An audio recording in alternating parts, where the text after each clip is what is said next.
My next guest tonight, joining me on the mixtape, is coming all the way from Orlando, Florida. You may know him from his work with My Bitter End, or more recently, with his band Common Vision. Please welcome to the show, AJ Tompkins. How we doing?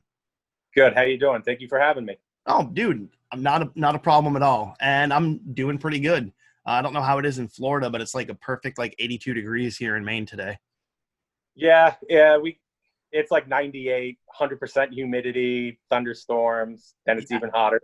So we got the humidity today, but I'm not complaining. I fucking love the summer. I prefer the heat. No, yeah. I Oh, like the summers up in New York. I was born and raised in New York, and I definitely miss the summers up there. It's kind of like, 2 weeks in August, it's pretty brutal, but down here it's kind of like that from pretty much May on through September. So, brutal. Well, no whatever winter though. whatever you can do to keep yourself cool down there. Yeah. So for my guests that might not be familiar with your line of work, tell us a little bit about what you do. Okay. I actually started out, I played in a lot of, so I grew up in Worcester, New York. It's probably about 45 minutes outside of Poughkeepsie. So I grew up going to the Poughkeepsie. I was in the Poughkeepsie scene there for a long time growing up. Played in a couple local bands. Played in a couple side bands with some members from My Bitter End. Around the time they were looking for another guitar player, wrote a couple songs with them, and then it just, from there, just kind of took off on its own. We started touring. We got signed to Uprising Records. We put out a full length, The Renovation. And yeah, we did a bunch of US tours. Got to play with a bunch of amazing bands. And then after that, probably around, so that was like 2005. After that, around the middle of 2007, I moved to Florida, and I was still in My Bitter End for a little bit. And then we kind of took a hiatus, and then I started focusing more on, my career and things like that. And I was actually out of the music scene for probably 5-6 years. And now I have a new band, Common Vision. It's a lot different from My Bitter End, but it's a little change of pace, but it's good to be back, playing music again, doing what I love. I definitely didn't realize how much I missed it until I actually started, writing music again and playing shows and things like that. So hopefully we get back to that because, we haven't played a show now since December. Yeah, and I know it's definitely rough on bands all across the world right now, trying to find a place for a platform for our music with everything that's happening. Now, as you said, it is a little bit different than, some of the things that you did previously, but there's, nothing wrong with growing and diversifying as an artist. How would you describe Common Vision? Because we actually previously got to hang out with Tyler, who was your vocalist for a while in My Bitter End, Yep. a couple weeks ago, who we had him on the show. So tell us a bit about Common Vision. Common Vision's, it's definitely more like radio friendly compared to My Bitter End. My Bitter End was more like a technical, I guess we were in like that early wave of deathcore stuff. And I'm a huge fan of it, still. I kind of grew out of it for a little bit, but, we actually played some reunion shows last fall, and it kind of influenced a little bit more of like the newer Common Vision stuff. We're definitely doing stuff that's a little heavier now. Before that, I want to say it's a little bit more atmospheric, kind of radio rock stuff. I grew up a huge Deftones fan, so like that era, Same. the White Pony, Saturday Night Wrist, even Diamond Eyes. Those records had a huge influence on my writing and kind of my style. Same. I think Stephen Carpenter's guitar style, I mean, the way that he wrote, I mean, so many of us from that generation, growing up on Adrenaline and Around the Fur, and into White Pony, seeing that evolution. And it's interesting you make that comparison, because that's kind of mentally hearing, listening to some of the stuff that you guys have online right now. That's kind of where I mentally kind of connected you to. I actually saw the Deftones connection right there with the heavy melodics, and I love that. And honestly, I think the Deftones are like a fine wine. They keep getting better year after year after year. I agree. Yeah, I can't wait for the new record. Yeah, it's phenomenal. The new direction that they've gone. It's I'm speechless, honestly. Like, they've Yeah. been one of my favorite bands, and then they just keep putting out these phenomenal albums, and it just keeps blowing me away. And this, like, some of the cameos, or not cameos, guest spots and collaborations. Cameos, it's not a movie. Some of the collabs they had like Jerry Cantrell on the latest album and stuff like Yeah. that. Anthem Bride. Yeah, that song rips. Yeah, I love that song. So good. Yeah. And you know, that would seem, you know, to some like an unlikely combination, but Cantrell sat in with so many different musicians over the years. And actually it seemed, you know, rather fitting, to massive tycoons of the 90s coming together, you know, doing some modern stuff. Which kind of brings me to my next question. If you were given a chance, you know, you've been around the scene for a while, played with a lot of different bands, done the whole touring thing, got your new thing going with Common Vision. If you had an opportunity to work with any musician that's out there to do a collab, pull it on a Common Vision track, or even another project, is there anybody that really like jumps to mind that you've just always wanted to work with? There's a lot of them. I mean, Chino, Stephen Carpenter. Those would definitely be legendary guys to work with. I grew up listening to them. I must have been like 10 or 11 years old when I heard Adrenaline and Around the Fur, and those records just kind of got me into heavy music. I mean, you know, I had uncles that listened to Metallica and things like that, and I enjoyed that stuff. But when I heard like My Own Summer and stuff like that for the first time, even Be Quiet and Drive, just the dynamic there of this like heaviness, this like ambience, the melodic part of it and everything. And that's definitely one thing where I feel like if someone was to maybe make a comparison between my older stuff or my newer stuff, is that I always kind of had like that melodic approach to my guitar playing and songwriting. And even in the hardcore scene too, like bands like Misery Signals, Seven Angels, Seven Plagues, Shai Hulud. Man, you're speaking any of right those to my guys heart. I haven't heard someone mention Seven Angels in a while, man. It's been so long since I thought about that band. Yeah, definitely Ryan Morgan. He's definitely a huge influence on my guitar playing. He was the guitarist in Seven Angels and Misery Signals. I always liked how he approached just some of those like really kind of eerie and melodic sounding lead parts and everything. It wasn't super flashy. It just fit right. It made you feel something. Oh, absolutely. And it could emote and create an atmosphere, and it's their level of soundscaping. You know, like you said, it wasn't overly technical, but it doesn't need to be. And I think, you know, as I go through all of this and really start to appreciate, you know, the little subtleties, even in some of the more simplistic songs, because sometimes less is more. I've definitely learned that over the years. With My Bitter End, I definitely tried to kind of push the envelope a little bit more. Paul Wagner from Between the Bear and Me, he's another one that I would love to. You know, he slays on guitar. That guy just knows how to write just the perfect solo. It's tasteful, it's technical, but it's got a lot of soul and emotion behind it too. Oh, absolutely. Absolutely. I mean, Alaska changed everything for so many musicians out there, and kind of set the precedent of where you could really take things, and like the experimentation. And I love seeing that in an artist, and over years, a willingness to take a risk, you know? Yeah, even just, when I heard Alaska for the first time and even heard, you know, Selkies, there's that ending from the kind of, you know, bluesy, jazzy, clean solo all the way through that just really epic, melodic, you know, arpeggiated sweep picking he's doing the whole way through and everything. That stuff was just life-changing for me at that time. It had a big impact on how I wanted to approach guitar, and it definitely probably bled through a lot in the My Bitter End stuff. But absolutely. And I even think, you know, like where you kind of came in at the beginning, you know, My Bitter End, where they were the deathcore side of things, the technical deathcore, the big mashing of metalcore, and all the craziness of the early 2000s. I've always considered, you know, you guys to be, you know, some of the very beginning of that, you know, the crossover bands, you know, the very beginning of those types of bands, when like you had like, you know, obvious bands like the Acacia Strain and stuff like that, which are still going strong, you know, but still more on like the beat down side of things, you know. And then you guys come out there, artists like you, Through the Eyes of the Dead, Beneath the Massacre, all kind of coming out, just powerhouses of the early 2000s in the scene. Now, what was, that must have been something else because, I mean, shit, we're talking about like 15, 16 years ago. Obviously, you was pretty young when you were going through all of this. What was that like as a young musician just to come into a band that was pre-established? They already had an album out with My Bitter End. You're coming in for their second full-length album. What was that like for you in that journey?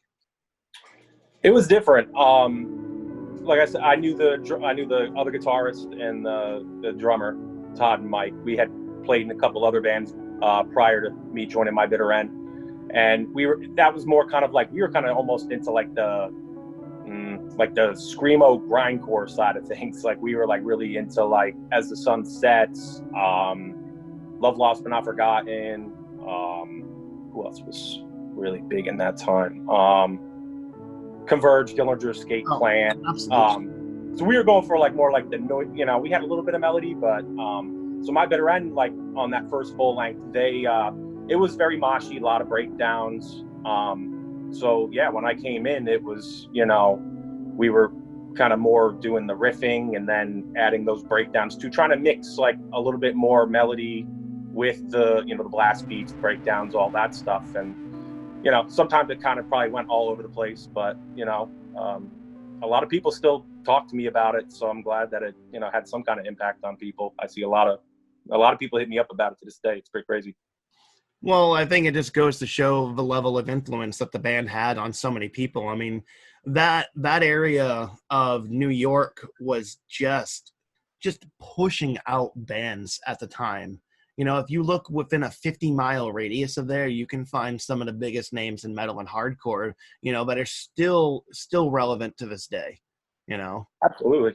Yeah, and some of the tours we got to go on, a lot of these bands like went on to become, very successful, and we got to see them, kind of start as local bands, and then even out of our area, there was a lot of like Amur, like we took Amur out on their first tour. They got signed to Victory like halfway through the tour or something like that. Like we actually ended up like swapping with them halfway through the tour and made them headline because they were just killing it. Crazy. Yeah. I saw your interview with Tyler. Yeah, same thing. We didn't know who After the Burial was. We went to like this like kid's house and played in a basement, and these kids came out wielding 7 strings, Juice and Trent, and just killing it. We were like, who are these guys? Ended up doing like a week run with them. Veil of Maya, As Blood Runs Black. Man, Veil of Maya, talk about a powerhouse. I mean, he can shred. Talk about when he's the only guitarist in the band. Is it still only one guitar, or did they get a second one? And I know a lot of the early stuff, it was just him with just live looping over himself over for multiple amps. Yeah, so the first that little run we did with them, it was like through the Midwest, and they actually had a second guitar player. And then I want to say like their first like full length is when Mark started kind of just doing everything on his own. And the last time we played with them, it was a reunion show back in like 2009 at the Chance in Poughkeepsie, and that was an amazing show. Bury Your Dead, Born of Osiris. Yeah, that was epic. And seeing Mark, he was like tap dancing on a looper pedal, like playing his parts, then looping it, and then playing a lead or a harmony over it. It was mind blowing. He is insane to watch as a musician. I mean, it's one of those bands that kind of like fully takes me out of the moment watching them live, and I'm just like, I just need to focus on you for a bit and watching what the fuck is actually going on, because there are so many things happening, and it's so hard to believe that this is coming out of one individual. It's incredible. Yeah. And I mean, even the new single they dropped a couple weeks ago, it's incredible. I've loved everything they've ever put out. He's definitely probably one of my favorite guitar players as well. Oh, absolutely. I mean, that whole area, I mean, you've got bands even, say in the last 10 years, like, the Contortionists coming out of New York, and just unbelievable. Yeah.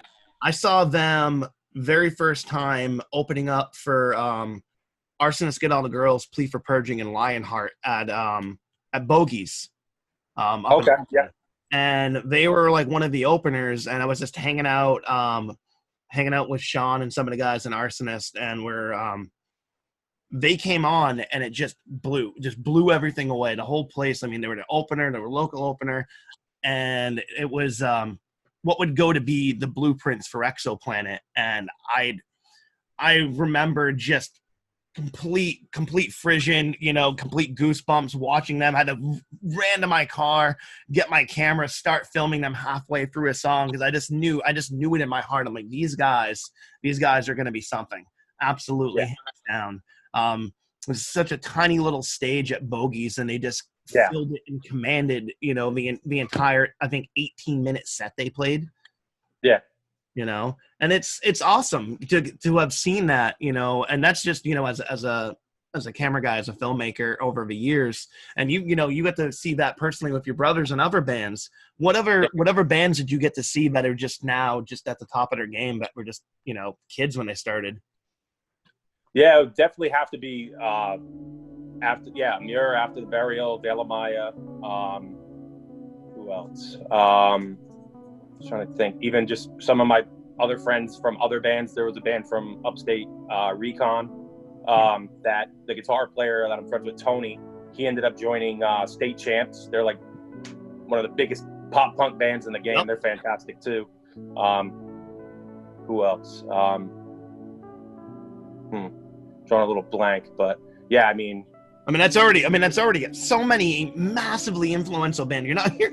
Hold on, as I pull all these amazing bands that I just happen to watch just come to it's just State Champs. It's no big deal. Just one of the biggest names in pop punk right now. Yeah, it's incredible. Yeah, and it's cool. Like when some of the guys get to come down and on tour and stuff, get to see them when they come to Orlando. If they play, when Warped would come through and stuff like that, get to catch up with everybody. And for a while there, it was a little tough because I was out of the game. So I'd go to a show and get, kind of depressed, like, oh, man, I'm not doing this no more. And I used to do this and it was great. And, down here, a lot of people, that either I worked with or dated, or how it goes. That was a whole nother life that they didn't know about me. So when I bring them, they're like, oh, you know all these guys? I'm like, I used to play with all these guys, And so it's cool to join it back up and get something going now.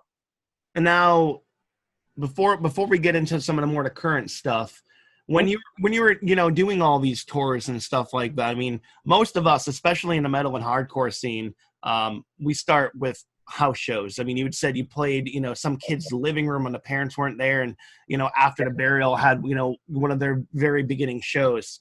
What other kind of oddity shows stand out from the early days? Anything really just eccentric really happened throughout the years? I remember what we played this. I want to say it was in the Midwest. It might have been Illinois. We played it was a house show. It was in somebody's backyard. It was in like their garage maybe, and they had nothing but mattresses set up in front of the bands. There was mattresses on the walls, on the floor. So everybody's like moshing, throwing spin kicks, bouncing off the sides of the walls and everything while we were playing. It was pretty wild. So it was like backyard wrestling setup. Yeah, it was pretty wild. And there was people like doing like front flips like over me while I was playing and everything. It was wild. That was definitely a pretty wild one. So it's like the Palladium upstairs. Yeah, exactly. Yeah. Just with without the safety barriers and all that. Exactly. Yeah. Yeah, I've definitely had some sketchy experiences at the upstairs portion of the Palladium. Great times though. Oh, absolutely. I lost half my face up there. Did you? Oh yeah, during it was 2008 Metal and Hardcore Fest. Okay. Waking the Cadaver Sunday morning. I was there like 11 minutes. Just walked across the pit with a margarita in each hand, and the next thing I woke up in an ambulance. I apparently got spin kicked like a sack of potatoes right to the ground. Ruined it. Didn't get to see any of the bands and other than Cadaver. But we ended up ended up linking with like Vinny and stuff. Like a couple months later, he had actually saw it go down in the crowd and invited me to go to like Rhode Island Hellfest to come hang out with them, and that was great because I ended up making friends with Waking the Cadaver. I fucking miss those guys. They were that was another awesome band. Fucking heavy. God, so heavy. Yeah, they're pretty brutal. It was a different time, back then, and even, I mean, things are a little bit more slammy, I think, than now. I mean, things are still, you know, definitely heavy. I think it's kind of evolved a little bit more. People are incorporating, I think a lot of people are incorporating the keys and synthesizers now more than just say like Born of Osiris was, or even say like bands like Enter Shikari, you know, that have been doing, you know, predominantly for years, mixing, you know, the metal and the synthesizers. I personally like it, you know, and even the Deftones, you know, have been heading, you know, that adding more and more digital elements to it. Yeah, what the DJ has like a lot of like samples and stuff like that he puts in the mix. Like even like one of my favorite songs, Cherry Waves, like it's just got like that really nice like ethereal like pad in the background, and yeah, it just makes the song. Yeah, it's unbelievable, and it's adding, I think, with the right band, it adds the right element. There's a lot of bands, I won't mention any because I don't want to talk shade, but there's a lot of bands where it seems unnecessary, you know, with some of them. Like, you got a great thing going on, and I really don't see how it's actually adding anything, and I think it's kind of taking away from some of it. But there's you know, a ton of bands that do it great.